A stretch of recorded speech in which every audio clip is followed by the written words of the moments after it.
Dave, do you want to just push forward to the circle? Oh, sorry, just reconvening the meeting. It is 11:40.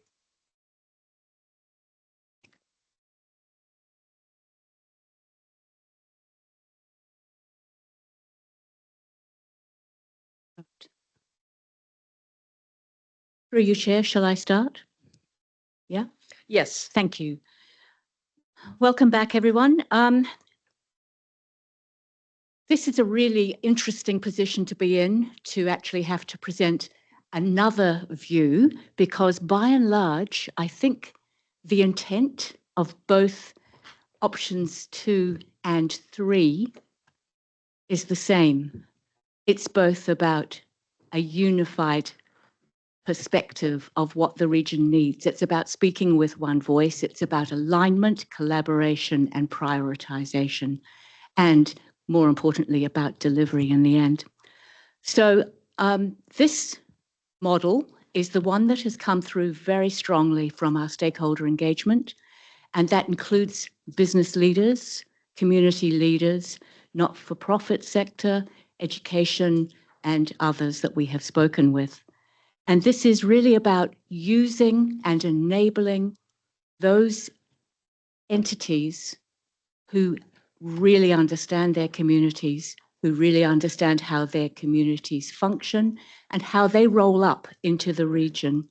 And I think for those of us in local government, the concept of subsidiarity is absolutely something that is supported, where activities and responsibilities and decisions are taken at the level closest to where they happen.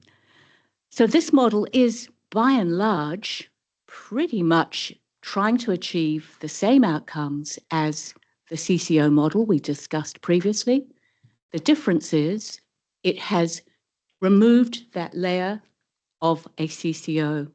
It's removed the entity that many of our stakeholders believe comes between the strategy and decision making and the delivery on the ground.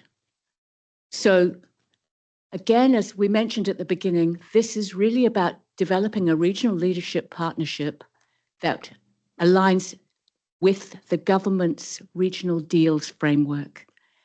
And this would include local government, central government, iwi, and private sector. We have experience as a council in bringing those groups together as a collective to actually achieve outcomes over time. And that's also another important element of a council being involved, is that councils are here for the long term, and that we actually have the potential to reach communities and fund these activities over the long term. The Regional Leadership Partnership would have responsibility for strategy, and that delivering jobs, improve standards of living, increase productivity, connected and resilient infrastructure and quality housing is actually directly from the regional deals framework, and also links into the Regional Infrastructure Fund and would be part of the spatial planning that is underway here. The role would be to agree those outcomes, outputs, and objectives based on an in-depth understanding of regional environmental, economic, and social conditions that then allows you to measure success against those priorities that have been agreed at regional scale.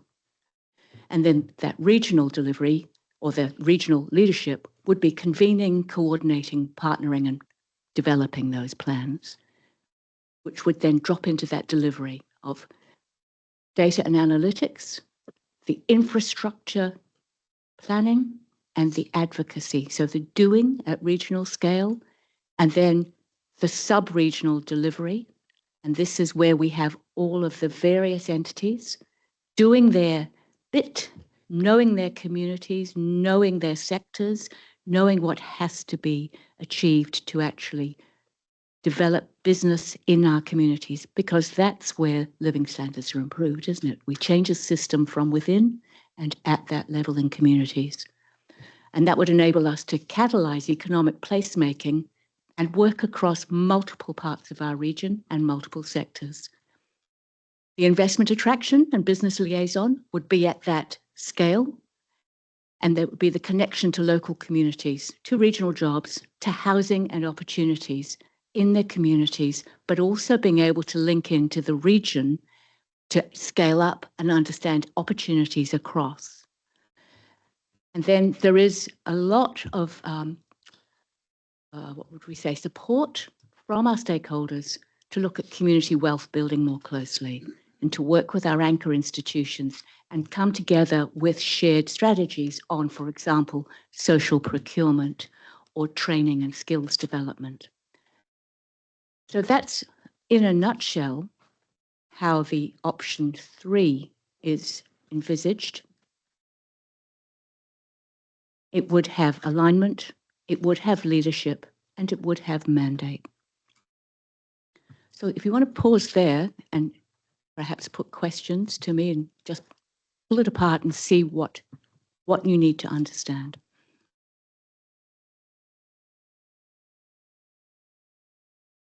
Councillor Dunbar-Smith.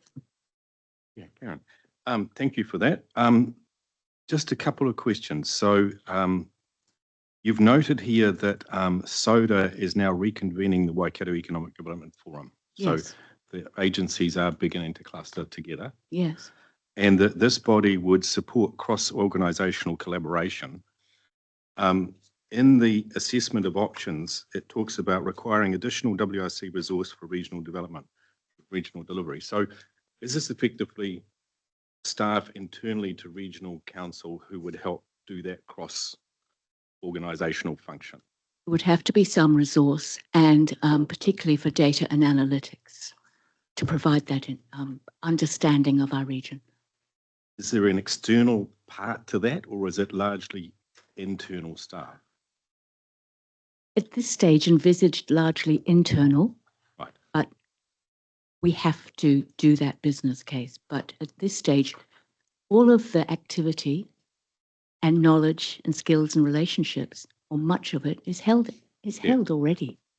Yeah, so it's effectively helping things like a development forum or the various TAs with their economic development groups. Yeah.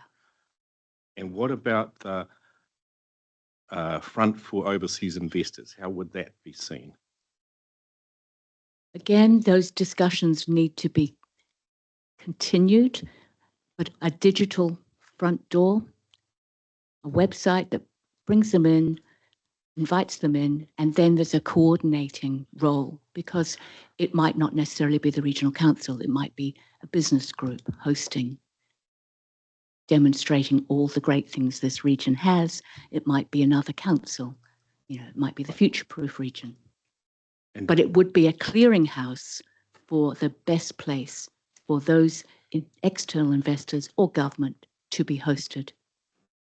And just finally, we've heard that the 750K was underfunding for Te Waka, and that there's possibly a need for 3-4 million to build the CCO model. Is this going to be a much less expensive option from council's point of view? Would it require business groups being rated, for example? That's entirely up to council's choice about how to fund additional staff, for example. That would be part of the business case brought to you with the model. Thank you.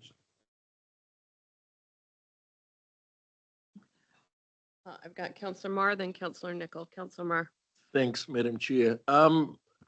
Is this diagram proportional to any effort or anything like that, or it's just Nesting.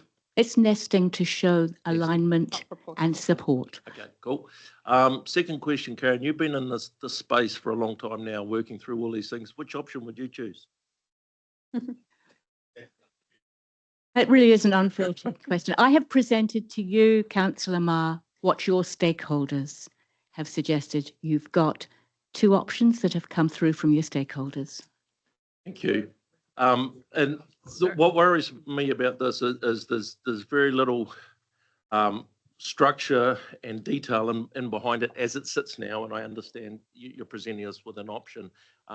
It just concerns me that we've seen how complex our region is, for want of a better way of putting it, and I just have trouble with WRC being able to pull all this together along with partnerships and things.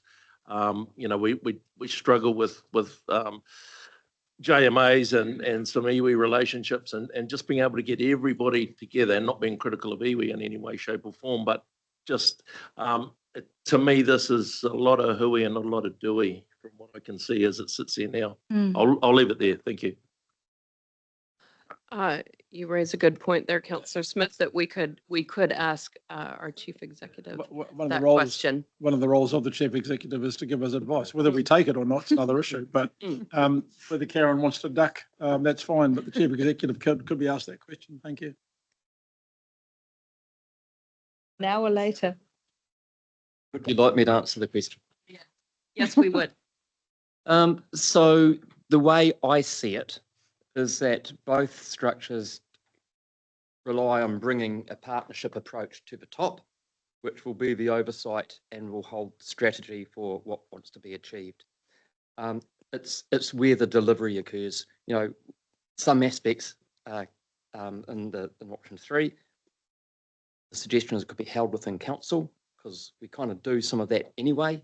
And other aspects of we're saying is that, well, there's just not one community of interest in Waikato. There are different communities of interest, and there are economic development organisations, there's business support organisations that have occurred naturally in the region to support that, business growth and economic development. And you know, we've heard some examples of it. That, for me, I think that there's some sense to it. We've tried different approaches with a regional approach several times, and it hasn't worked. And to me, that's the way we could go.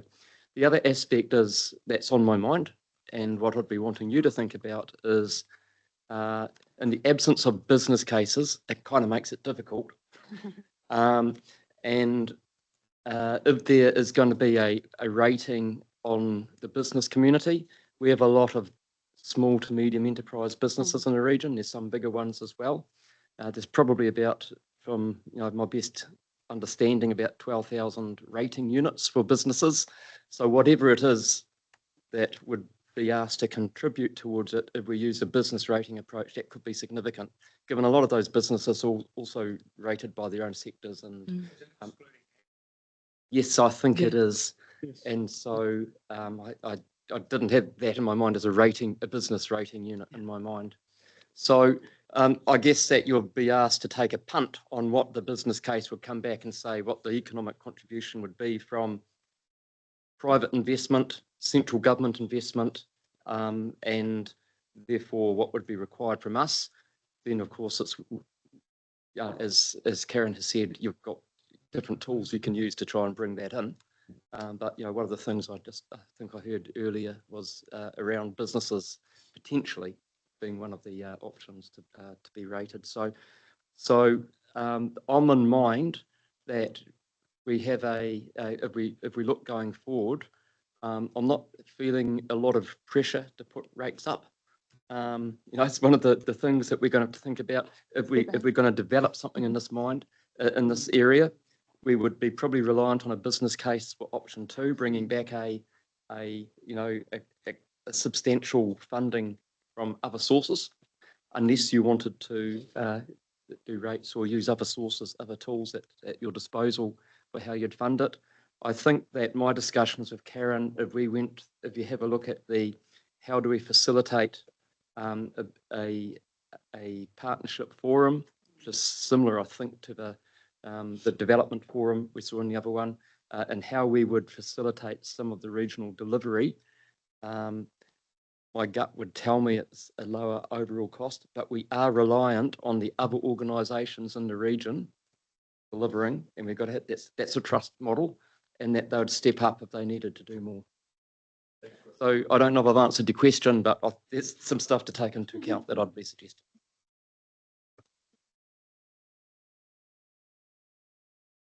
Right, I've got Councillor Nicol, then Councillor Smith, then Councillor Kneebone. Councillor Nicol. I think there's a phasing perhaps and a long-term view to take.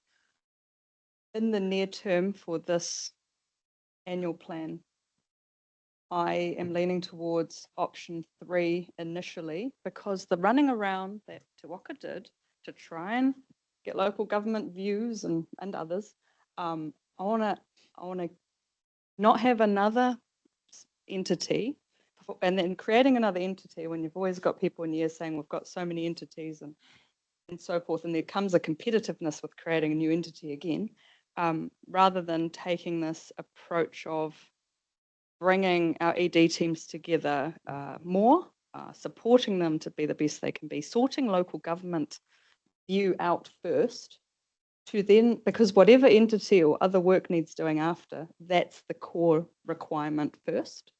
Otherwise, you're just loading them up with a whole heap of work that's going to be really expensive with that running around like we've seen before.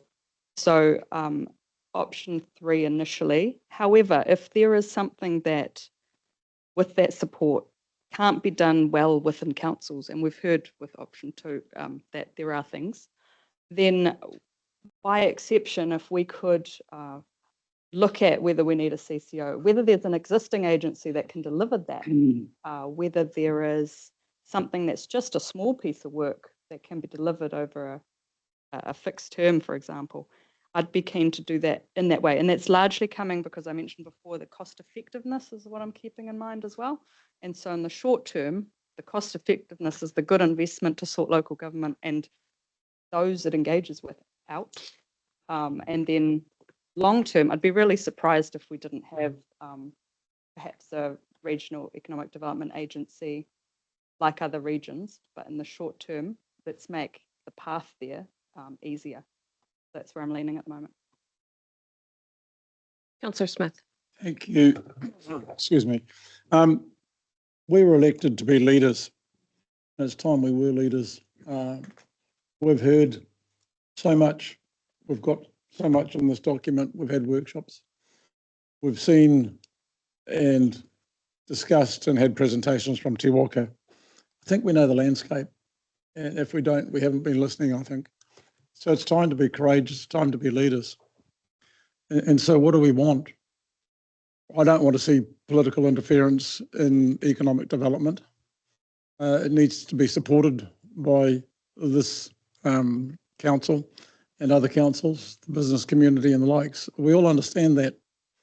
So it's about time that we actually made that decision. Whether in a position to make that decision today, I have some doubts, but the reality for me is it's time to stop the hooey and it's the doi's time.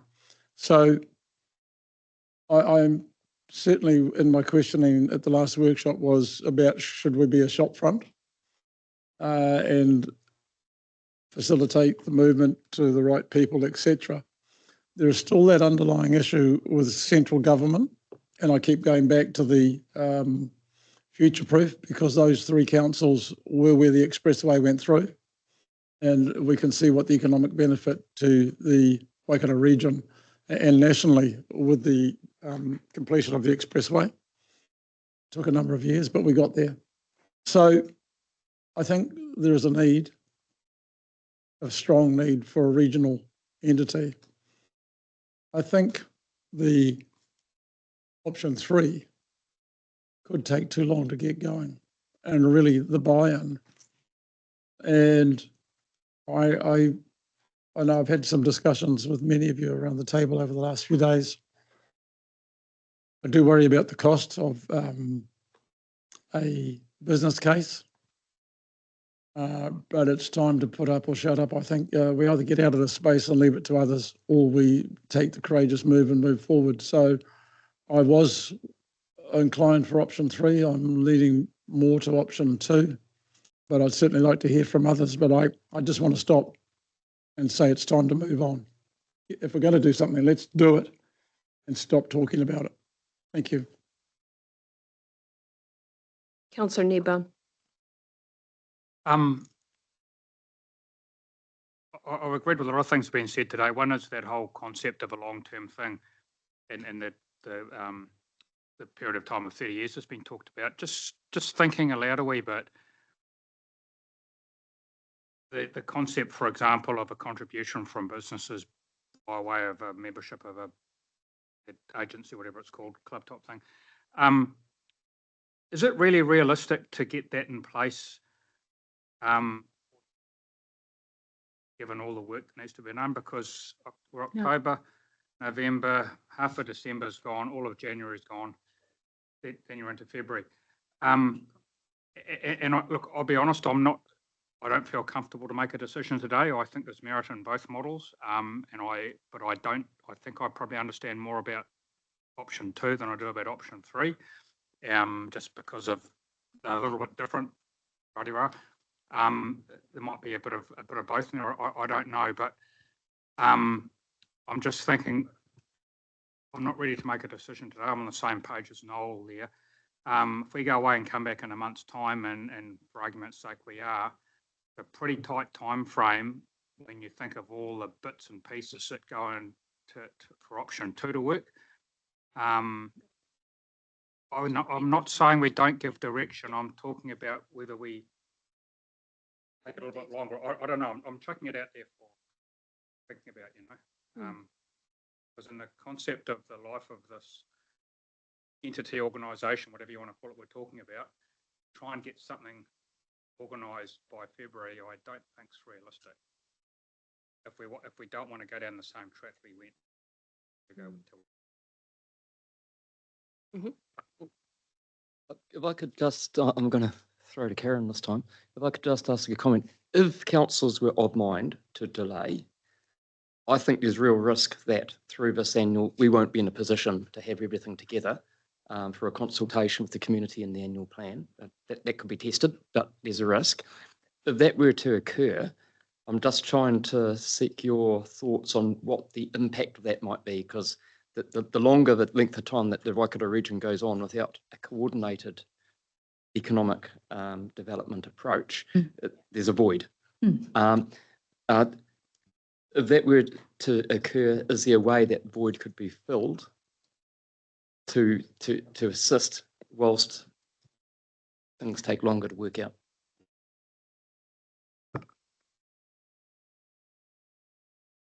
Partly the request for $100,000, which we want to discuss, would help identify how we might fill that void, which is an important input into the business case.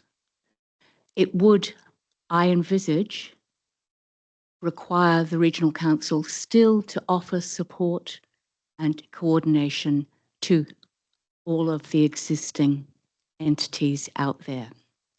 And it would require Pamela, the chair, through the Merrill Forum, to seek that support and to actually put in place, if you like, a shadow model that exists in front of us now.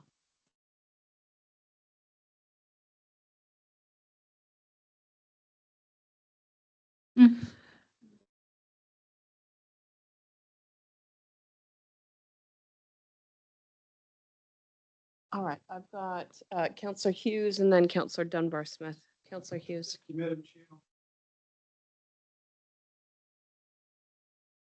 Thank you, Madam Chair. I'm just looking at it from a holistic point of view. Hamilton City, and I know we're talking about the city, but that's where the bulk of the population resides in this region. It's growing faster than any other city in New Zealand. The Waikato has strong ED representation across the region, and that's one of the problems we have in terms of trying to bring that together. And should we be trying to break that down and bring it together? Is there a logic behind that? Talk to Michaela about what they're doing in Taupo. Totally divorced from what we're doing in Hamilton.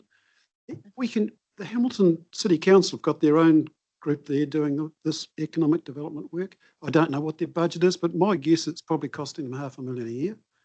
And if somebody comes to Hamilton, they know where to go to receive that. And our chief executives highlighted the fact that we have a number of these groups, Chamber of Commerce, a whole lot of groups across the region that are doing this work. So I'm very much against trying to reinvent the wheel. We, I believe, have had our fair share of the funding from central government, promised in the last 6 months, if you like. If you compare us with the rest of the country, I think we've done pretty well out of it. I know there's some that are feeling aggrieved the fact that our transport funding hasn't been what they expected, but we have to look down the road and see where the money's been spent. And that's the reason why we're not getting supported by Central Wellington, because the money's not been wisely used around the city.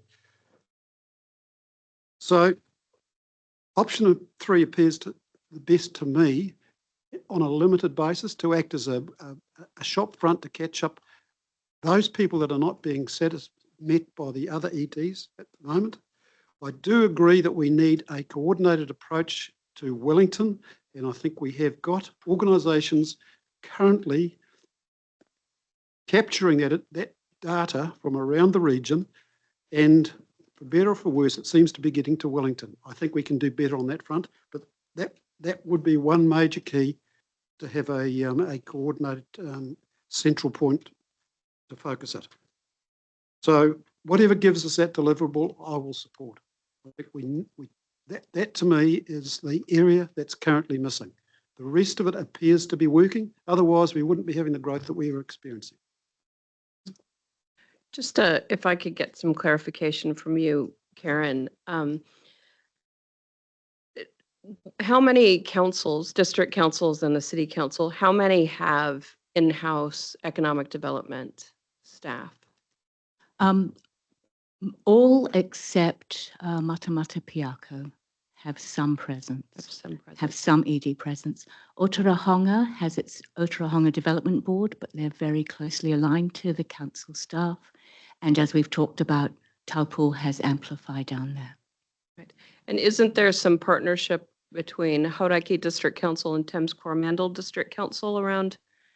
That's at the tourism entity, right. but they have each their own economic development staff. Okay.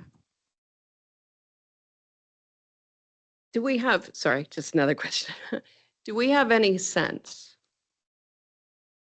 that under either option 2 or option 3, that those existing commitments that councils have, or that EDAs that are already in place, RTOs that are already in place, do we have any indication that they would see either option, a decision from this council to pursue either option 2 or option 3, and they would say, we no longer need to do this on our own back, we'll join that structure or entity?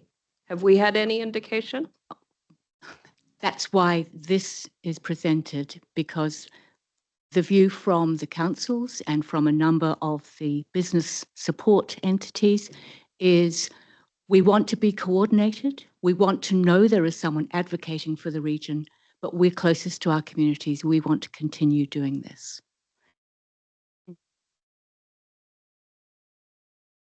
Councillor Dunbar-Smith. Yes, thank you.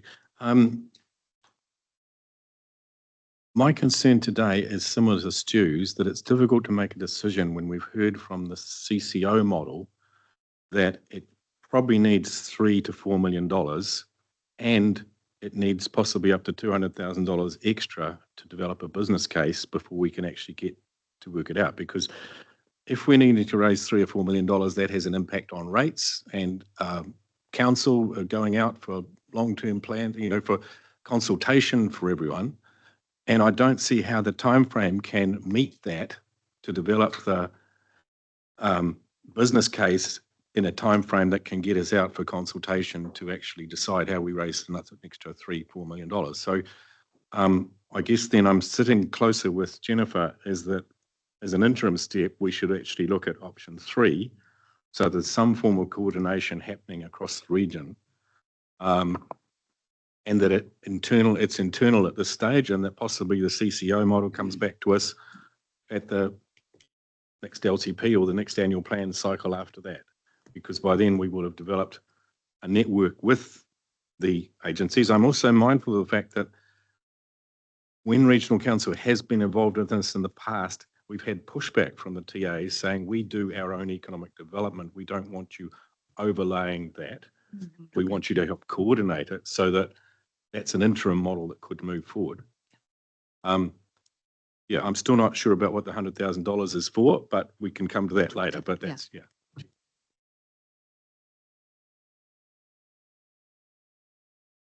Sorry, did you? I was He's done. distracted. Did you ask a question of me?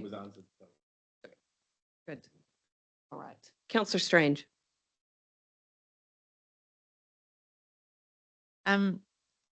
Yeah, I am probably also leaning towards option 3 at this stage. Yeah, as I previously said, we do have a lot of other people already doing things outside of our TA partners as well. Just on the advocacy to Wellington, to me that would be a local MP's job. So that partnership with our local members of parliament, of which we have quite a number who are ministers, yeah, needs to be maybe developed a bit more, and those with links in that area could be greasing those wheels a bit more as well. So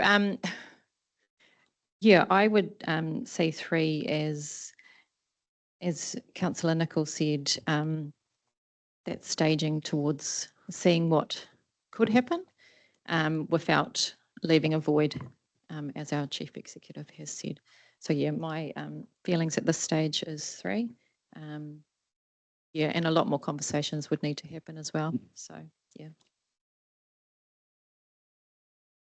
Thank you for that. Councillor Smith Thank you. again. Just coming to a point you raised in a question, Madam Chair, in whether the TAs would drop out and to the central agency. I would certainly hope that that's not the case. Insofar as I look at when Shirley came to New Zealand looking for a dairy factory, and at that stage they were looking at 3 sites. I think there were 2 in the Waikato and 1 outside of the Waikato region. It's been a few years, but I know originally there was 3 sites. For the region to be the lead on that sort of stuff, that would be picking winners within the TAs within our region. And that would be not a situation where I would want to see that organisation, because it is the TAs that have the land and the district plans and whatever else. It's not the region so much with it, the regional plan. Yeah, there's a crossover, but the concept under option 3 of being a coordinator, facilitator, or the link between the TA and the local authorities and the whoever, be it nationally or internationally for development. But it's that, coming back to what Chris said, it is the connection between Wellington and the region that we need to be looking at a coordinated approach. And I was talking to one of the people in the back of the room from Smart Waikato earlier, and they've had some great success getting a couple of million out of central government. That's a single organisation looking at a single issue. There's no regional oversight and support for that particular entity, whereas that might be helpful, it may not. But everyone's trying to do their own thing. And if I was a minister, with a whole lot of people coming to see me for little bits and rats and mice, because a couple of million is really rats and mice as far as the government's concerned, it may work. It might be the right thing to do, but we're losing that regional approach or sub-regional approach that, and I go back to Future Proof because that was highly successful. We've got a national, don't forget the government invested $1 billion through NZTA and the likes of funding that expressway, so we haven't been without funds coming in, but it was it wasn't just one council, it was a number of councils going together on the same vision. So yeah, it may end up with a hybrid, but yeah, I think coming back to the Chief Executive, if we delay, and I'm still not sure that we can make the decision today, but we can't delay too much if we want to see something in the annual plan. And I do not want to see economic development being lost because of cost. As I go back to my comments earlier, we're elected as leaders. If economic development is the right thing, it's our mandate, then we have to fund it to do it properly. Otherwise, I think someone said before, we do it or we get out. So anyway, I'll leave it there. Thank you. Councillor Marr. Thank you, Madam Chair. Karen, If we go with option 3, or the indication is option 3, what are staff going to focus on as you leave this room? Just interested, is it just purely a business case that we will take to the annual plan, or, yeah, if you can sort of give me an idea of At this point, councillors, shall we talk about the funding which was the next request? part of that other question. So, May I go there, Yes. please? Yes. Was there another slide? Please, Dave. Next steps. Right. When we leave the room, ongoing stakeholder engagement to test and actually to get the refinement of how we would operationalize. so that's BAU. This is, if you were to say, you said, Yep. if you give you option 3, what do you do? And either way, either option, we go this way. And the $100,000 from prior year's surplus is actually to enable us to address a lot of the issues you've raised in this room today about understanding the different communities of interest, the different economic geographies, and seeing how do we tell a completely coherent story of this region? How do we have a shared evidence base that takes, for example, Councillor Smith, the egos out of the room so that you're working on what's the best outcome for this region and how do we get there? And how do we prioritize so that we do have a successful outcome such as the future-proof successes with transport? So we'd be looking at a bottom-up approach to build the evidence base to understand those opportunities, priorities, and what the implementation might look like. And this is so all the different entities we're talking about have a shared evidence base and they can play to their strengths. They can see who might dip out of that particular activity, but let's look at this person doing that activity or this entity. It will provide useful information that will serve a number of different purposes. So we'd be looking at the labour market catchments, where people live compared to where they work. We'd be looking at the consumers, where they spend their money, where the trade is happening, businesses, trading and supply chain relationships, industrial nodes, recreation, and that's part of what we were talking about. What do we need to support people's spare time? And from that, we'd have a high-level profile of key economic and spatial planning issues for each area. Now, a lot of this has been done, and there's an inventory underway, but it does take time to gather that information together to present a coherent picture, because it's held in different places. There is no single view. We've got probably the best for future-proof, but what do we have for the rest of the region, and how do we show the stocks, flows, and alignments? So this is staff spending. This is on additional staff. No, To gather this. This is contractors. This is there'll be, and well, also time frame. yeah, so there's things like a project plan would probably be 3 weeks work. We've got a discovery phase. That will be another 6 weeks at least, possibly longer. We need to scope it up properly. But when you cost each of these things, they do come in. $100,000 is much less than you would possibly be quoted by any consultant. That will be a mix of consultant and staff time.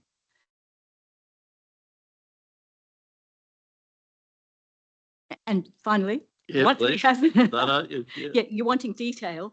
So once we've got sort of the areas, we would then do a deep dive, I hope, if there's sufficient budget, to look at those infrastructure, capacity deficits issues. What are the resilience issues? Really, really important as we look at what's happening and when's the next Gabrielle coming? The community aspirations, the growth capacity and constraints. Again, Future-Proof has a lot of this. And then develop the decision-making framework so that people know what might be the implementation plan. How do we deliver on that? Yeah, thank you. I'll leave Right. it there. Yeah. Just hang on to your mic there for a second. So if I look at these next steps, Karen, they're the same were we to go either option 2 or option 3, right? It's just the direction of the business case that might Yes, differ in that's this. right.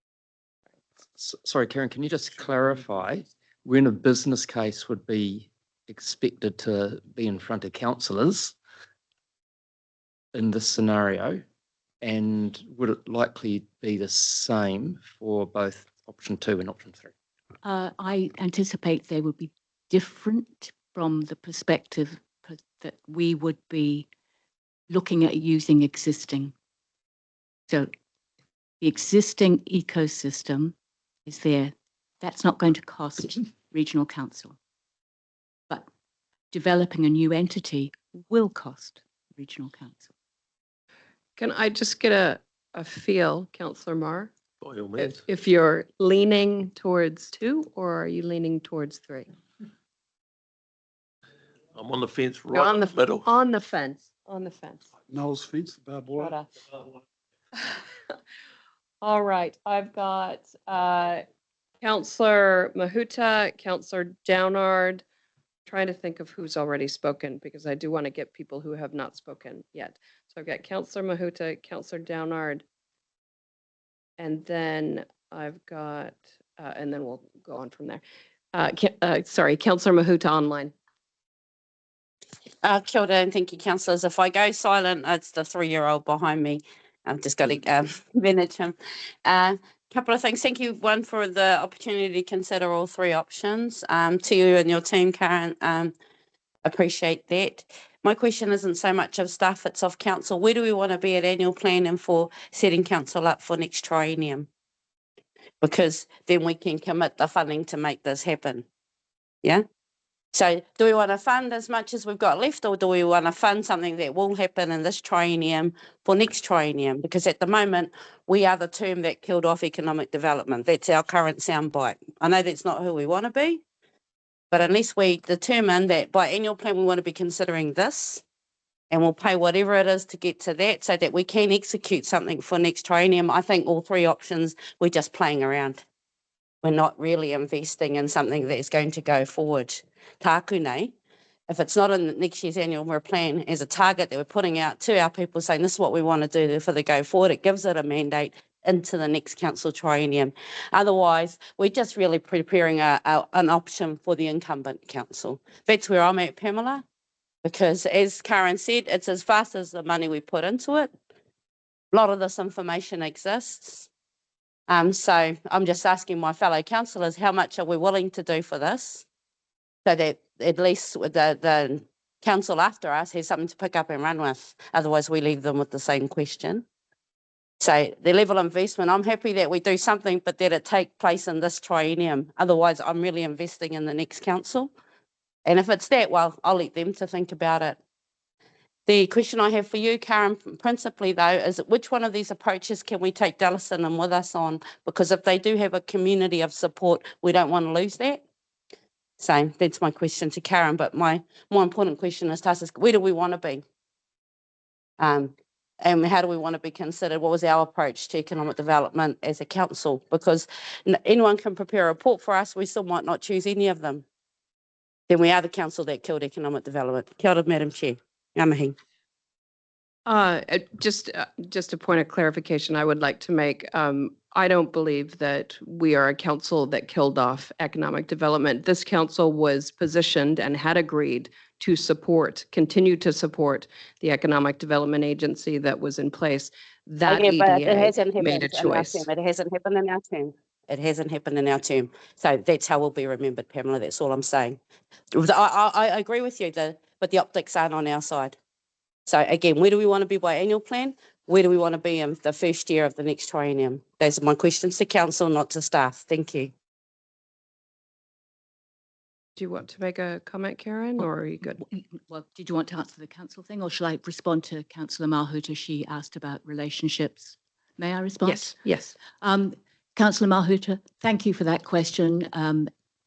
The most important thing to us is relationships. The most important thing to us is to continue discussions with the business community. And that's certainly what I was talking with Doug and David about, was the objectives, the high level intent is absolutely identical. And how we get there, we have to work together to achieve that. Obviously, the current system is one where we have a business community of civic-minded business people, and there would have to be opportunities for ongoing engagement, whatever model. Hope that answers your question.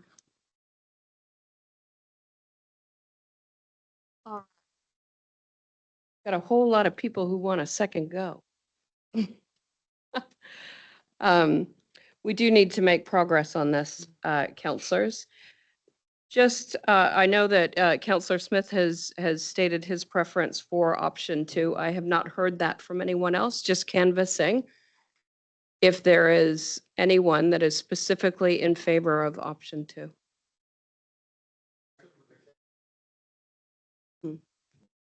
I'm wanting to understand from what you've said, Karen, what, it's purely a clinical question, what instructions, if any, are we giving to the option 2 people? So I was hearing that the work you're proposing is going to go to here, then we're not quite sure after that, in terms of 2 or 3, or a combo, or have I misheard that?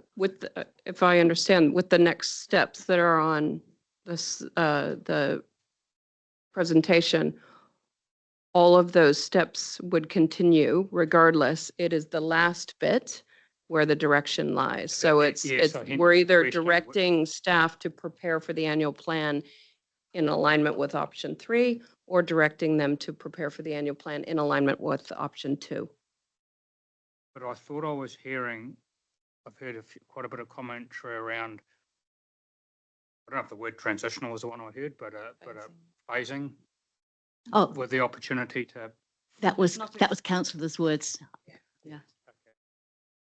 I was referring to, I suppose the intention behind my thought was some great work there presented and thinking presented on option 2. And so while I lean towards option 3 as being, I feel the right thing for now, not being excluding in any way, wanting them in that conversation to be part of the next steps in whatever shape or form they're all very much about it evolving, right? So, but right now, not going to annual plan with here we're going to set up a CCO question. So to answer Tipper's question, I want to see annual plan time or the vision for this council to make the 11 visions for economic development and plus the others that are out there, like the tourism entities, etc., be the best they can be through option 3, and seeing what falls out of that is the gap that still needs filling. And if that needs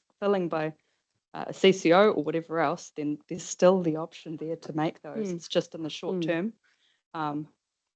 That's the vision I want to see. And the spatial plan obviously has so much overlap with this. I want us doing that well so that when people ask what infrastructure we want, we have an answer that's informed from everybody. I am, I'm reflecting on your comments, Councillor Mahuta, and I too want us to be well positioned for the annual plan.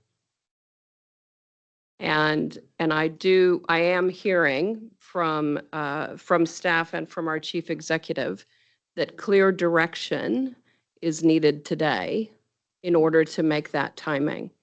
I'm reflecting on your comments, Councillor Nicol, about option 3, not necessarily being the fait accompli, right? As we work through that process, we might find that there are different aspects we want to explore. Whether it's a CCO, whether it's drawing on the wisdom that's been shared with us from Doug and David today, or some just some aspect of that. So I am keen for this council to give a direction today. So just signaling that. Councillor Hodge, you haven't shared your thoughts. Would you like to? Yeah.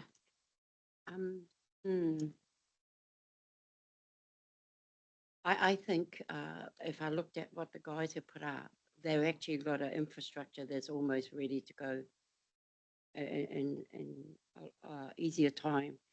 They also didn't quite indicate the funding criteria around where we fit. If I look at the option 3, that is totally reliant on WRC.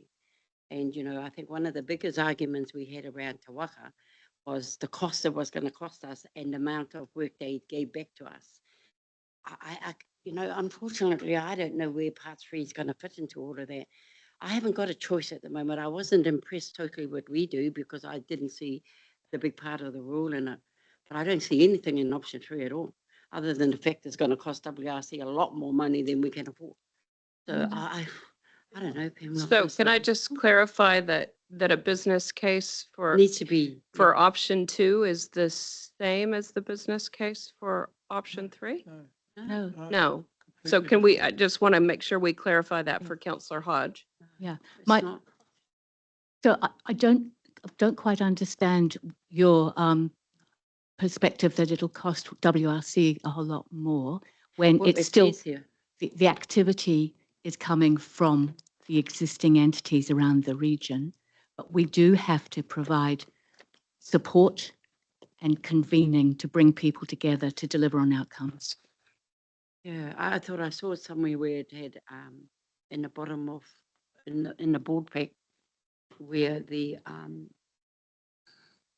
WRC contribution to option 3 was a little bit higher than what was quite significant, in the fact that we had a lot more to do with it than the option 2. So Oh. so that in myself and option 3 is not ready to go. You can't tell me that like next week they'll be, or a month's time they'll be ready to go, because the infrastructure is not quite ready. Whereas the CCO is almost ready to go. Not that I like what they're doing. I don't know, Pamela. I mean, to me, it's the money. It's, you know, I said what I said to the redo. I understand the partnership and more involvement of WRC, which we didn't have in Te Waka. And I think, how long do we have to do all this for before we can say, no, this doesn't work for us? Is there a time limit on that? If we decide, let's go with option 3, if I decide I like option 3, is there a time limit to that? You know, because I'm setting up a new whole council, because next year is the voting time and I might not be here, but I've set them up with something that may not suit. Then what? I mean, that's what I don't know.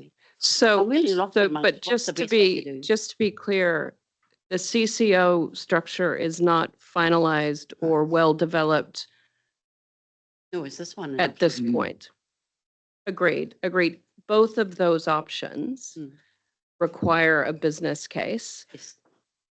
so you that say that. this council can decide during annual plan early next Okay. year. So can we not do a business plan for both of them then? Instead of us saying, let's go for option 3 and you do a business plan on option 3 and it doesn't suit? Or is that too much work? Well, it It's money, would need to be resourced. It would cost Legal. money. WRC and their dollars. a lot of money. If you want to do both, No, if you want to do both, it will Well, cost. I guess what I'm trying to say, Chair, is that the choice we make or I make has to be kosher for the constituent people I have, Mm. which, as you know, they are the Māori constituency. They are not totally involved in, except for the iwi entities, in economical development. And like Warren said before, we're one of the hardest people to get on board as a partnership, because they believe that they do a lot of it themselves anyway. They do social infrastructure, social procurement on their own anyway. So I guess trying to bring them into the partnership, which we already suffered last term about, it's not going to be easy to do. And you don't have a lot of iwi anyway in Waikato, but you have all the outer iwi. So Mm. not sure. I I do want don't see either of them working for me at the moment, unfortunately. But, you know, I'm happy to go with, if the majority says this is it, then you go away and do a business plan. I'll accept that. I'm going to go to Councillor Downard because he hasn't spoken on this yet. Noel, can I get you to? Oh, you got it. So it's actually the same with Katarana. I struggled with this when I read this paper, is that there's no actual costings on, and I know it said it in a summary that there was no costings on option 1 or 2. So You mean for 2 or 3? 2 or 3, Yeah. sorry. So yeah, I struggle to make a decision here today, and I know it's not a decision, it's only on the options. We're actually not making a decision. The other thing that gets me is that we're only 4 weeks away from when the annual plan starts. You know, it's in November. And then we've got the break of December, and I don't want to be rushed into something that, you know, we've had Te Waka for 6 years. We've invested, you know, large amounts of money in that. And, you know, that 100,000 that you're asking for there, why can't we get the data out of Te Waka? I can't understand that, you know, because we've had 6 years investment that we should be able to get out of that. And for me, you know, option 2, I'd love to know that, because it's, you know, to me, it's kind of like, you know, it's going to benefit the region the most that I can see, because it's, you know, it's a CCO and it's got some, you know, will have some fantastic minds all the way they're going. But yeah, and I might want to go for option 2 because it's the least cost to the ratepayers, the majority of our whole region. How do we know that? Well, we don't. That's what I'm saying. You know, so yeah, it's hard to make a decision when you don't know that. But I'd love to see the business case from it. Can I just explore, Mr. Chief Executive? What does if we were to do 2 business cases so that councillors could get a view, what does that look like? What does that look like in terms of resourcing?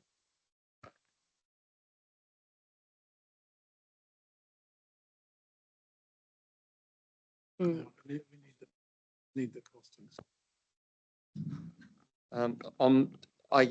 I don't know what you'd probably need to ask, say Mr. Wilson, because it's easier, it covers both sides, but about what might be needed to put a business case together for option 2. For option 3, I'm sure Karen's probably got in her mind what that might be. It's, I think we heard before, probably largely resourced internally anyway, but we probably needed that other bit of information to help put it together.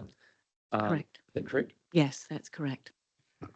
Can I, David sitting there, can I get, or Doug, either one, happy to hear from either one. Have you got a estimate of the cost of developing the business case for a CCO that you proposed? How I'd respond to that, our preference, and I believe I speak for David because we've contemplated this conversation, is that you wouldn't do separate business cases. It makes no sense. There's a lot of overlap and commonality. You would do one business case looking at both options, compare, contrast to allow council to make it a better informed decision. It would reduce the cost of it because there's a lot of common principles applied. It comes down to the constructs, that you're going to sit it in, and the benefits of each, and the differences that sit within in terms of how each might deliver it differently. So in short, the best approach is to do the business case on both together. So a combined business case like you've proposed, 100%. do you have an estimate of what that costs to do? And time, thank you. Yeah, I guess I indicated the time frame before. You know, again, this is a big decision, right? But and there's a lot of consultation, etc. So I think your minimum you want to allow is 3 to 4 months. Cost is difficult to really Can you just give us? I'll try and give you an indicator. I think you're going to be. Yeah, I'd be surprised if you went as a very bare minimum on a reduced business case level. If you're doing a high level one, 200 could be sit somewhere between $200,000 or $300,000. I think. And who would fund that? I think that's a discussion to follow. I think we didn't come here with the expectation that council would fund that in full. We didn't have any expectation around funding from anyone. You didn't have an expectation that this council would fund that business case development? No. Not saying that we were looking to fund it ourselves either, by the way, but what I'm suggesting is we believe that it's an option council should look at. If it wants to have a seat at the table in the conclusions of it, I think there is justification for it being a funder of it to some degree or the full degree. But there could be some other contributions that could sit alongside of that we could explore.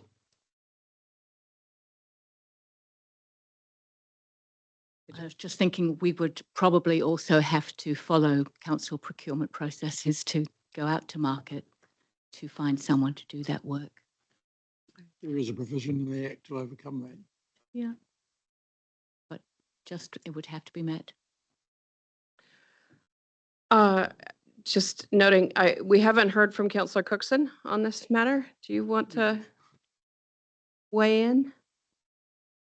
I was actually going to just say I'm one on the fence. So I think there's a couple of us on the fence at the moment. So who is in a position to make a decision? I'm not asking what your decision is, just who's in a position to make a decision. I just challenge the process at the moment, please. Yes.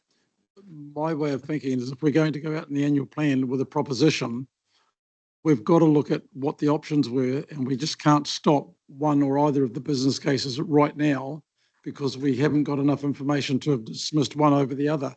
So I think the point that's been raised about a business case looking at both options needs to be undertaken, and we need to be able to evidence why we are discounting one over the other. And without that business case, just the information in front of us, I think, is contestable if we were to toss one out over the other. So I'm starting to agree and tend towards a business case looking at those two options, because obviously option one is not on the table, I believe, as a consensus. So that would give us, as a council, the information that we would need to take this matter forward at the level of which I think our community would expect us to have done the work. So I'm not sure that's the question you're asking, but I do think that we need to look at the process. And if we haven't got enough for our new plan to say we considered this, but we didn't do anything about it, that's not sufficient in my mind. So I'm starting to lean towards including both and looking at the merits and or otherwise of that situation, because we need to move this along. We need to move along today. I'm happy to say I'm more certain now of where, after the discussion, where we should be going and where I would like to see it go, but that's over to the majority, obviously. But we will fail if we continue to put this off. And may I ask a question? I don't know if I'm going to be helpful to the conversation or not, but I'll have a go. So I'm just reflecting back in the long-term plan where you got a lot of feedback on funding a current then agency, in which case you asked us to have a look at what other options are and bring something back in September so you could give us some further forward direction. That's kind of where we've got to today. There's a couple of options here. And so I think I've heard Councillor Smith that you'd say you'd like to go back to the community and say there's an external organisation, but it's slightly different because it's a council-controlled organisation. No. So I'm just checking that because you believe that the community needs to understand the options. If we present them with an option in the annual plan, when we go out for consultation, we need to show why we discounted one over the other. Yeah. He's saying he wants to demonstrate to the community that he understands. Yep. And so if we have a dual business case, which we'll need to work out how we get one developed, my question to you, well, there's two questions. One is, when do you expect it to be done by? Because the annual plan process is kicking off. I'm looking at Janine. In November, we wanted to come to you with the substantive items, including the things that might have to go for consultation. And because by February, it needs to be all ready to go out for consultation. Janine, have I got that right?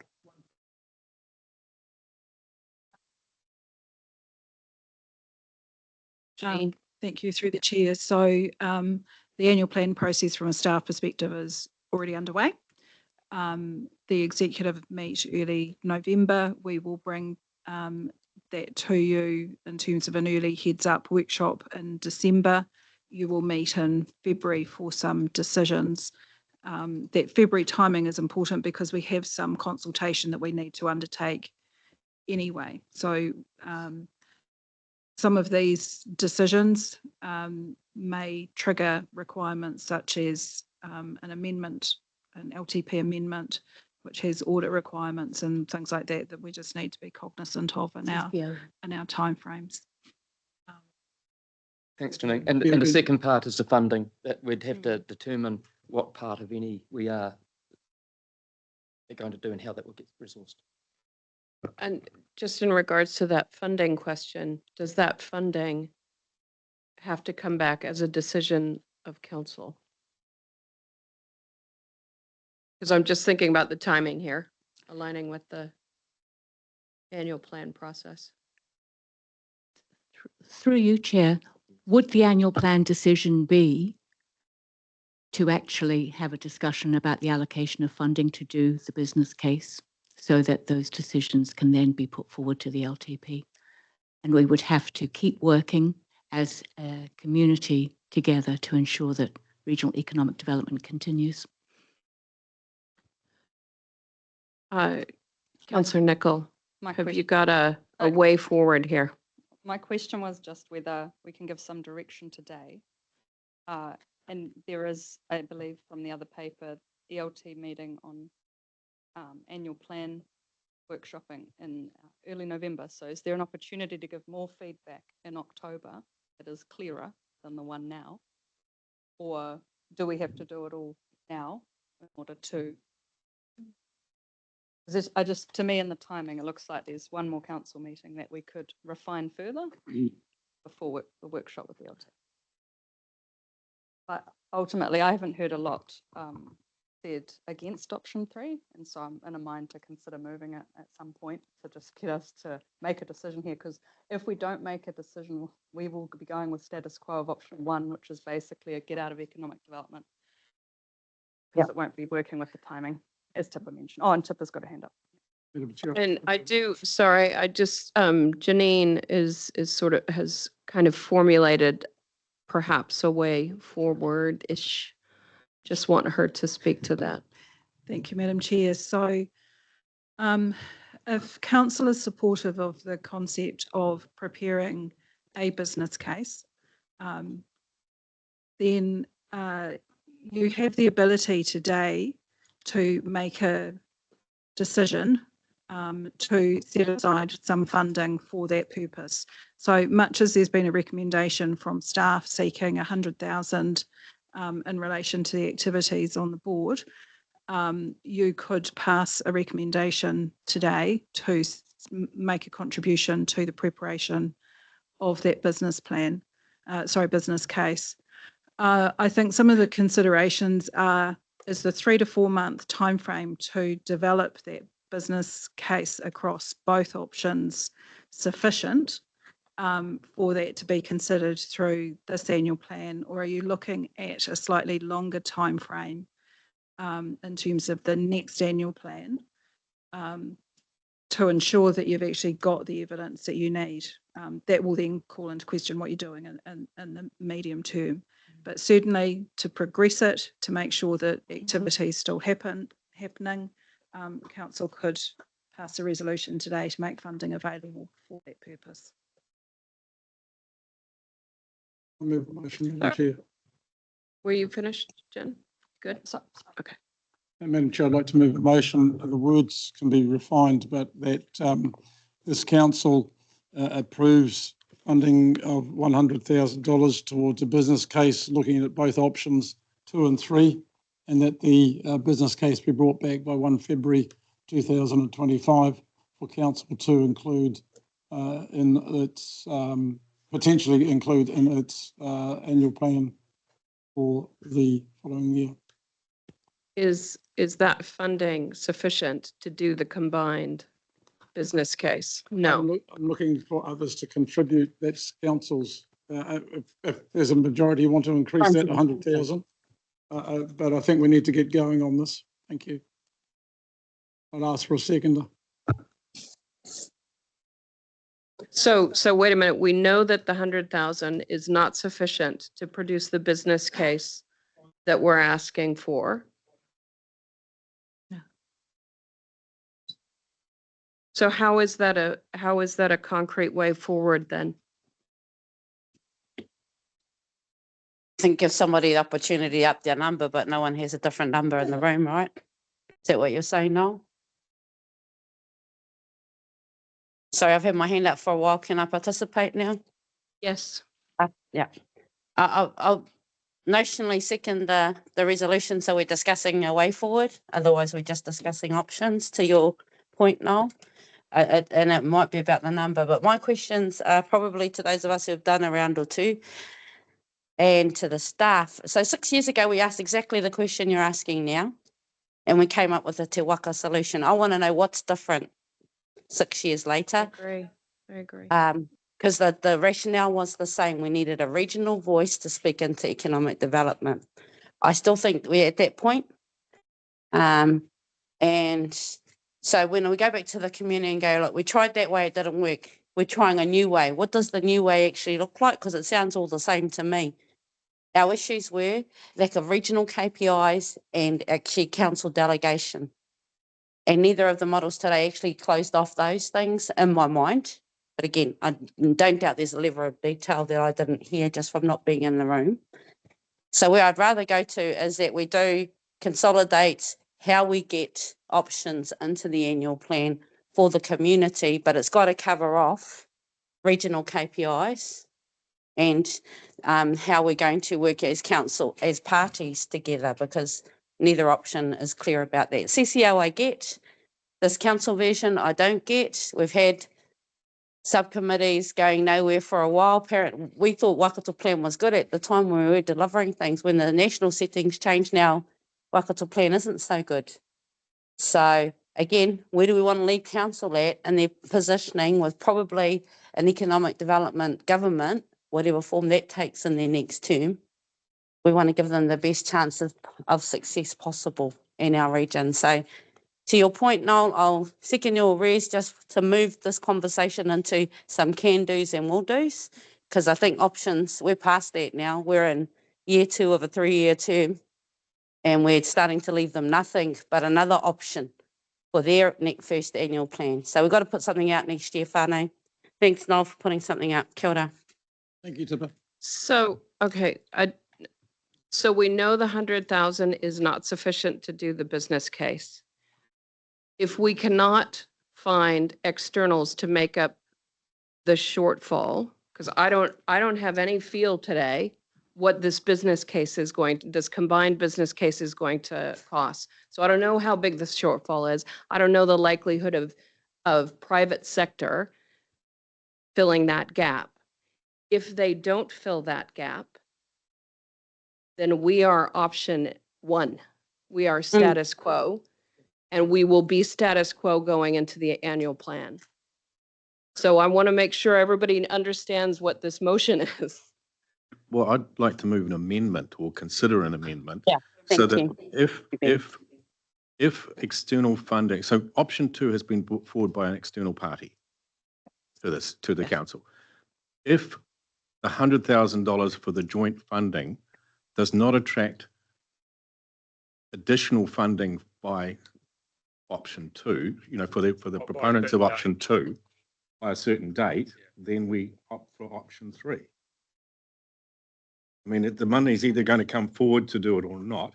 But the other question we've got that Karen raised, or you've raised, is do we have to go for procurement externally for this sort of model, or is it the proponents who put it forward that get to make the decision? So if we're going to do it by a particular date, if the idea is we're preparing something that comes into this annual plan, that date has got to be what? I'm looking for Janine. I'm looking for.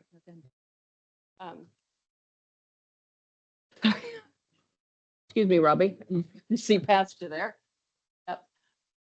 Sorry, Madam Chair, I missed the question. I just want to, if we need a date in here, I want to know what the date is. Because I'm liking what the direction you're going, but we need to refine that date by which we would have secured the external funding. Otherwise, it's option 2 or 3, sorry. Madam Chair. I don't know what the time frame is to feed into the annual plan No, process. So through the chair, I guess I'm just taking the feedback from Mr. Wilson in plural in terms of the 3 to 4 months to prepare that business case. So if we're looking at council needing to make a decision in February, the time frame is very short.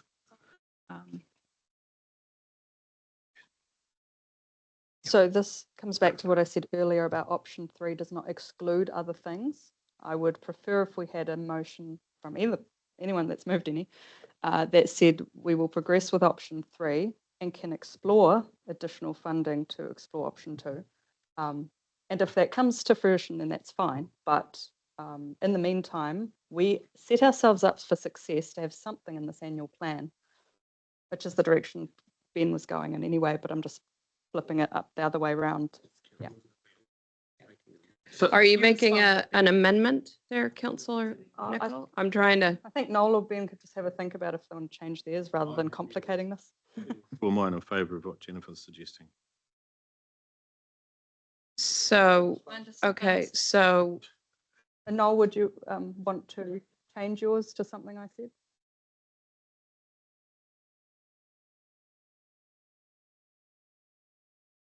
Oh, that's totally what I'm agree. trying to do Totally as agree. well. I just thought if So Ben wanted to.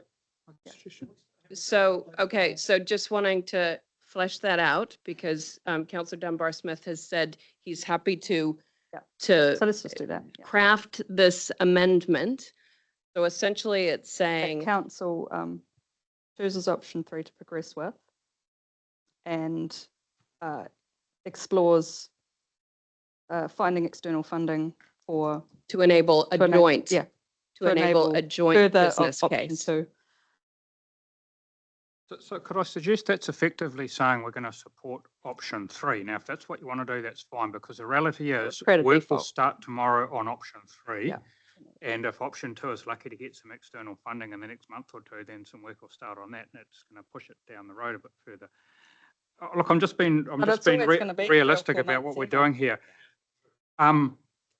I mean, my support for Noel's motion is, I guess, on the basis of the concept, as has been mentioned a number of times today, there's probably a lot of synergies and good things in both options. And I'd be hoping that would kind of force the parties to work together and rather than coming back with it's either this or that. That makes sense. Oh, look, I'm going to suggest, Madam Chair, that we take a break for lunch because Yeah, I Yeah. think we're going to do that. I'm But I cool with that. just the point that other than the Councillor Smith's motion will not allow us to proceed with a joint or a combined business case if there is no external funding. And we don't have any surety of that. And we've got a very tight time frame to ensure something comes before the annual plan. Councillor Nicol's amendment allows us to do that. Allows us to Progress. make progress and explore how we might draw on external funding so that we can incorporate the view, incorporate a joint, or sorry, a combined business case for Can I just this. clarify, Madam Chair, Yeah. that Noel's resolution was effectively going to allocate funding to both proposals. Aye. The amendment is saying proposal 3 comes first, proposal 2 might get some funding if it's lucky.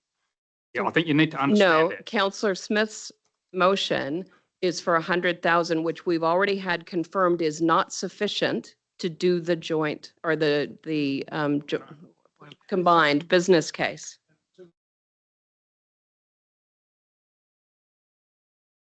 So if I could just say, so just before you do, so I think the best estimate of what a business case would be at this stage is taking the advice of Doug Wilson before. That is probably in the vicinity of 200 plus. I think words might have been 200 to 400 before, but let's say 200 plus, and that was probably more for a single business case, but maybe a dual one is not much more work. The other thing, it's not a trying to push you one way or t'other, but just to be fully aware of that when we go out for consultation, and let's say, for example, we give 2 options, one of which includes developing a CCO, that doesn't mean the CCO will be in place by the 1st of July, because by the time we get all of that feedback coming back, we will then need to, if that was a supported one, we would then need to put the establishment structures in Hence place I've and so on. Talked about the phasing. Anyway. Just in case anybody had a.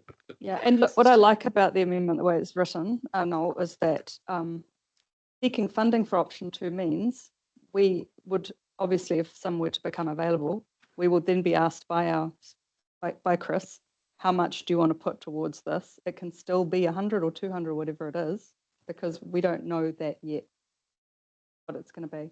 And just foreshadowing that the 100,000 that Karen asked for in regards to that other spatial work is something we should still consider as a separate motion. Not going to confuse any of this with that. Sorry, did you want to make a comment or clarification on the cost of a joint business case? Yes, thanks, Madam Chair. I think just talking to Chris quietly, but if you went forward on the basis that it was $200,000 to do a joint business case to compare and contrast option 2 and option 3, then what we're used to doing, and we could work like there would be a collaborative effort with council to see what resource existed between us to work within that budget of 200,000, and we would set the scope such that the requisite work was done within that budget to come back with the decision or recommend the report on those 2 options. If that's a helpful additive comment. Just a question though, is it in terms of procurement possible for this party to be allocated that funding, or does that have to go out to a tender process? Sorry. Can I get a mic for Janine? So through the chair, our procurement policies would allow for an exception to a full tender process. I think consideration does need to be given though to existing interests and making sure that there's actually an independent view taken on what the best outcome through this may be. All right, with that, I'm going to adjourn the meeting for lunch. Thank you, councillors.